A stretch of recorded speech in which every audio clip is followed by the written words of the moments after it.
Galatians chapter 4. Think of it this way. If a father dies and leaves an inheritance for his young children, those children are not much better off than slaves until they grow up, even though they actually own everything their father had.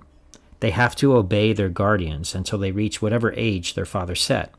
And that's the way it was with us before Christ came. We were like children. We were slaves to the basic spiritual principles of this world. But when the right time came, God sent his Son, born of a woman, subject to the law. God sent him to buy freedom for us who were slaves to the law, so that he could adopt us as his very own children. And because we are his children, God has sent the Spirit of his Son into our hearts, prompting us to call out, Abba, Father. Now you are no longer a slave, but God's own child. And since you are his child, God has made you his heir.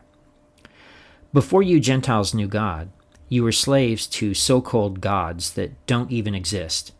So now that you know God, or should I say, now that God knows you, why do you want to go back again and become slaves once more to the weak and useless spiritual principles of this world? You are trying to earn favor with God by observing certain days or months or seasons or years. I fear for you. Perhaps all my hard work with you is for nothing. Dear brothers and sisters, I plead with you to live as I do in freedom from these things, for I have become like you Gentiles, free from those laws. You did not mistreat me when I first preached to you. Surely you remember that I was sick when I first brought you the good news, but even though my condition tempted you to reject me, you did not despise me or turn me away. No, you took me in and cared for me, as though I were an angel from God or even Christ Jesus himself. Where is that joyful and grateful spirit you felt then? I'm sure you would have taken out your own eyes and given them to me if it had been possible. Have I now become your enemy because I'm telling you the truth? Those false teachers are so eager to win your favor, but their intentions are not good. They're trying to shut you off from me so that you will pay attention only to them. If someone is eager to do good things for you, that's all right, but let them do it all the time, not just when I'm with you. My dear children, I feel as though I'm going through labor pains for you again, and they will continue until Christ is fully developed in your lives. I wish I were with you right now so that I could change my tone, but at this distance, I don't know how else to help you. Tell me, you who want to live under the law, do you know what the law actually says?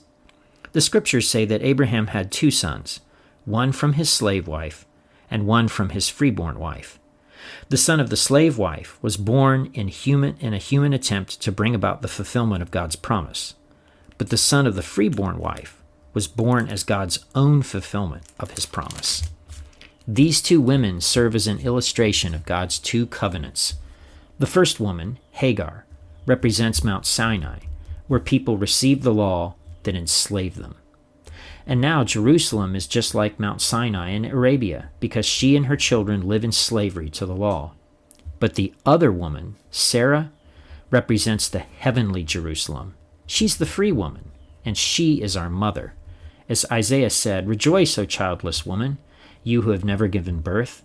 Break into a joyful shout, for you have never been in labor.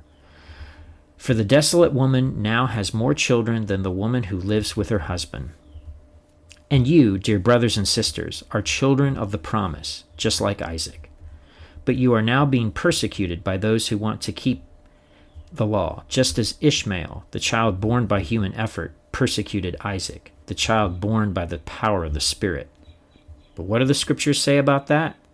Get rid of the slave and her son, for the son of the slave woman will not share the inheritance with the free woman's son. So, dear brothers and sisters, we are not children of the slave woman. We are children of the free woman. Galatians chapter 4.